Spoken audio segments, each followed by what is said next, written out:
was a 570. That was a 570S. Oh, nice. Where was I? Always get distracted.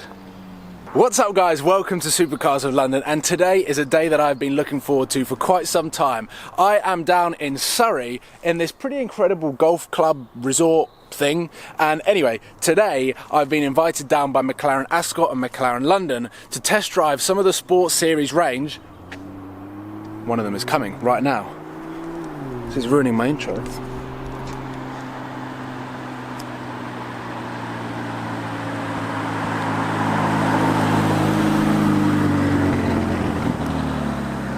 That was a McLaren 570 GT. They've got the 570S and they've got the 540C.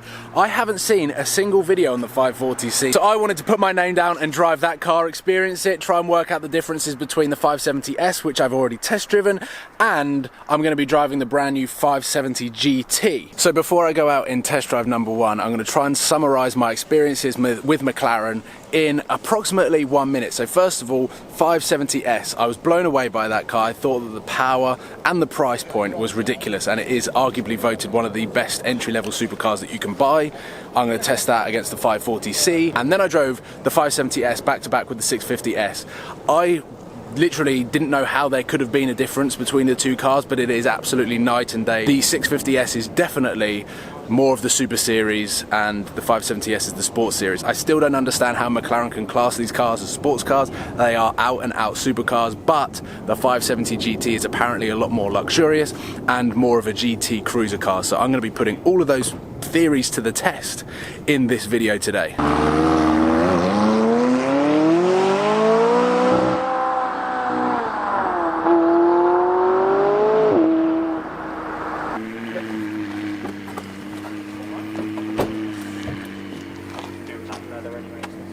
So here we go, 540C, my first experience with the 540C, and I'm being joined by Tom, who is going to show me the ropes in this car, but you were also saying that it's not as familiar as some of the other cars.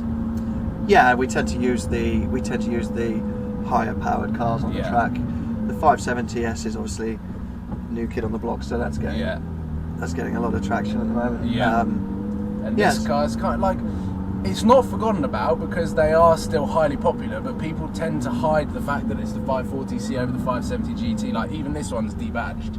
Yes, exactly. You know, on the bottom sills where you've got the telltale what spec car. If you can't tell from the shape, this doesn't even have it. So it's, I don't know. It's gone down the line of being more understated. Yeah, it is. It's a baby 570, and it's gone for the understated effect. You know. And it's like 30 brake horsepower less. Yeah, so it's not, you know, it's not a big deal. Yeah, it's not gonna, you're not gonna be bored, put it that way. It's like a 3.8 litre V8, right? Yeah. Yeah. And because, now this is going to be a question that I don't know whether you can answer, but because it's at 3.8, and I know that some components will be slightly different in the P1 and things like this, but surely this is quite an easily tunable engine. Yes.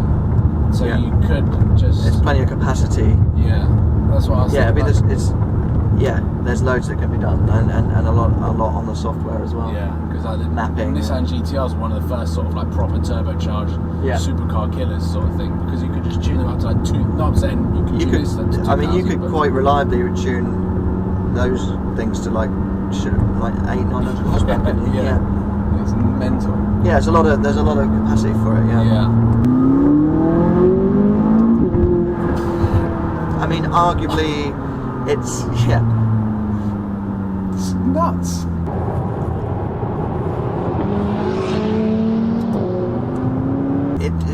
It's still so fast. I mean, you probably really can't notice the difference. No, I mean, arguably it is a little bit less punchy. Yeah. But it's difficult to judge, isn't it? Without data, without having it plugged into a laptop or something. So just from your human senses, it's not clear cut. Yeah. It's mental, absolutely mental that this is the entry level supercar, one of the most accessible supercars. I know McLaren says it's a Sports Series, but it's still a supercar, isn't it? Yeah. And I remember driving the 570S and randomly, luckily, stumbling across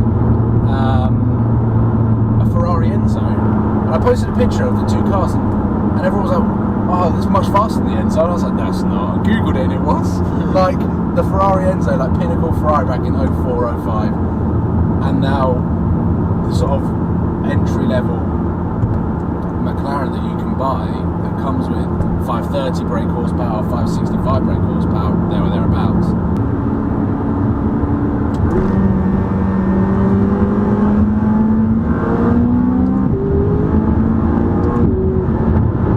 Yeah, like, I know that I haven't, if you were to test these cars back to back, maybe you would see the slight differences in terms of the suspension setup and the power delivery, but having not driven the 570S, and an owner would never have both cars to be able to tell the difference, so yeah, it's a special car. The real telltale would be on circuit, which, you know, okay, some people do track day cars, but not everyone will go left lane here. Yeah, I mean, that always brings home to light the differences, but for day to day, on the drive that we've just done, yeah, it wouldn't have mattered really whether we were in the 570S or the 540C, which has got its pros and cons to both of the cars, because obviously people will be like, well, why would you buy the 570S? Because it's fundamentally a better spec car. Styling's much better. Definitely. But then the 540C obviously is no slouch, and people that do buy the 540C definitely haven't just gone and bought the cheaper one because they can't afford the 570S, which is what maybe some people might assume. It's worked out quite well actually. Yeah.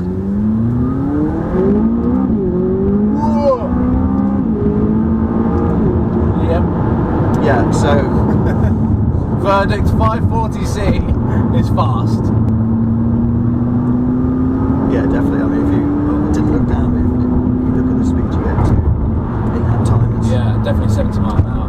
That's exactly what I hit. Maybe 71. to 71. First drive done. We had a bit of an issue with memory cards, however, that was my first experience with the 540C, and I have to say it was a lot better than I was expecting. I think that my perception of this car being the slightly cheaper and underpowered version of the 570S, immediately I was just thinking it just wasn't going to be as good or as enjoyable. However, I was totally wrong. This car is absolutely incredible. I thoroughly loved it, and I'm going to be telling everyone that is interested to know what my verdict is like on the 540C that it was a very, very, very good experience, and it's stupidly quick. But I just think that because of everything that you read on Google and through other outlets, that everyone focuses on the 570S or the 570 GT, and everyone forgets about the 540C, which is exactly why I wanted to film it today and drive it and experience it. I have to say, absolutely loved it.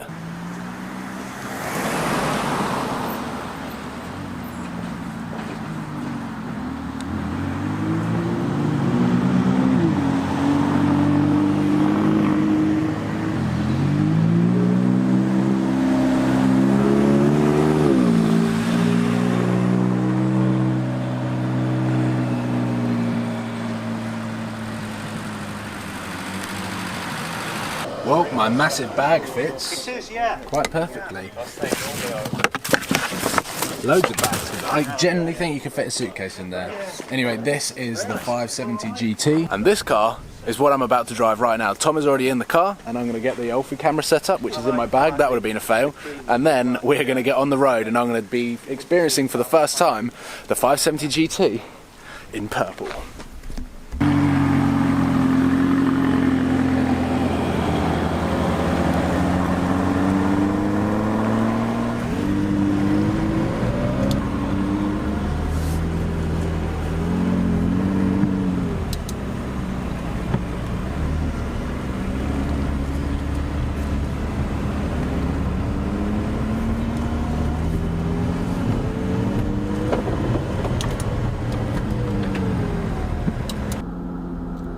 So now it is a time for a blast in the 570 GT. The one thing that I see is extended carbon fibre paddles, bigger paddles, and this is the more refined, slightly more chilled out version of the 570S. Yeah, and I'm glad you used the word slightly there, because it's, again, it's easy for people to think it's been dulled down too much, but it's not the case, you know. Yeah. certainly from the outside, the profile of the car looks impressive. Yeah. And you've got the glass stunning car roof, panoramic roof, which is which I think is pretty neat. Yeah. Yeah, give it a blast, and you'll feel it's got a bit more poke than the 540 had. Yeah.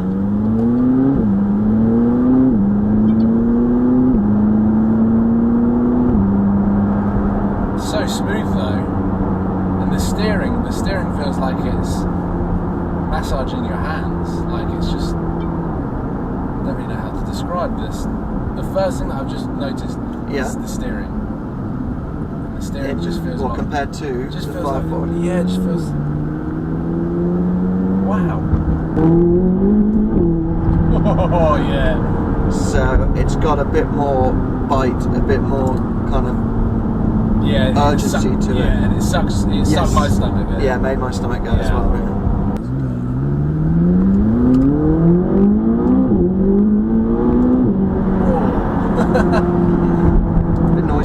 Bit noisier. Bit punchier. Oh, they didn't even get to pull out behind that car. There's a roundabout here, I'll go round once. And now they're ahead of us.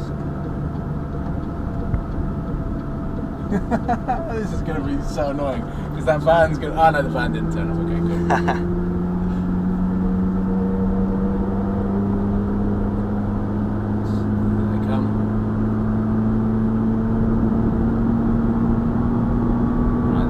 This is a cool road. Let's see what the 570 GT is capable of as a supercar. Wow. Yeah. Now we've back to back it. There is a difference in the way that you are put into a new light year. This is an incredible car. What McLaren are able to do out of the 3.8 litre. I've never driven a LT, but the 650S, like the difference between a 570S and a 650S is nuts. And like it was just like when those turbos just kick in on the 650S, it's like the entire world is exploding, and you just like.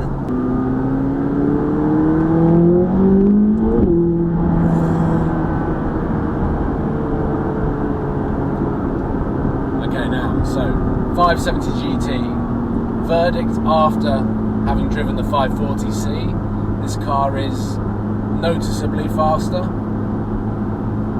and I like the steering, and it's just a little bit more chilled out. We have been driving most of the time in sport, but I don't know, we did a section of it, we did a quite early section of it, didn't we, in automatic and in normal mode, and it was 7th gear, auto, cruising. Super quiet. Yeah, it was near electric car levels of noise, wasn't it? No way. Roll it, tap it down. It's interesting how that restarts the car. It is it's just lowering. Yes. Got it swiftly last time. I know. I don't know what happened. Straight 570G. I prefer the 540C because I can use it better. But it's more important on this car because it's got the carbon splitter. Yes, yeah. I don't want to leave a carbon splitter on the side of the road. Well, I signed the paper to say that I'd pay for any damage as well. That's true.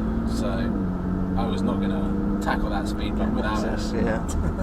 Okay, I've literally just jumped out of this car. First of all, I found out that this colour is cobalt violet. I've found out that is the colour. It is really, really beautiful. When the sun's not on it, it's quite black, but then when the sun is on it, it like comes out this really, really nice colour. It's quite similar to my t-shirt. I don't really want to bring the t-shirt into it. However, drove the 540C first. Absolutely fell in love with that car. I thought that the way that car handled and the way that it delivered the power and as an experience, it was awesome. Trying to remember what it was like to drive the 570S, I kind of felt that car was sort of on par or not noticeably different in terms of the power. However, since driving this car, I've now realised that I was totally wrong. There is a difference, as you would expect, because it's 30 grand, but by no means is that a rubbish version of any of these cars. So as McLaren Sports Series goes, now that I've driven all of them, which one would I have? I think I'd have the 570 GT because you do get the best of both worlds. You get a lot more leather inside, you get a lot more space, you get the panoramic roof at the back, and it just feels a lot nicer to drive. The steering, as David said from Ascot McLaren, it's a lot more fluid. It was the word that I was looking for. The steering is fluid, and I absolutely fell in love with it. I could turn that wheel all day long. So in terms of drives, that is it. A huge thank you to McLaren Ascot and McLaren London for inviting me down. I am going to be getting behind the wheel of that properly. That was only a short half an hour drive. I'm going to be going over to the Cotswolds with McLaren over the next 2 weeks or so. So yes, it is going to be an exciting time to get behind the wheel of the 570 and go on a proper route, take it on some real driving roads. But as a teaser and as a tester goes, it was a very good day. And hopefully you've enjoyed this video. Please give it a like if you've enjoyed the McLaren Sports Series, and subscribe if you haven't already, because yes, like I said, I'm going to be going somewhere pretty cool with the 570 GT, and I'm going to be testing the 650S again. So lots to come. I will see you soon. Thank you for watching. Cheers, guys.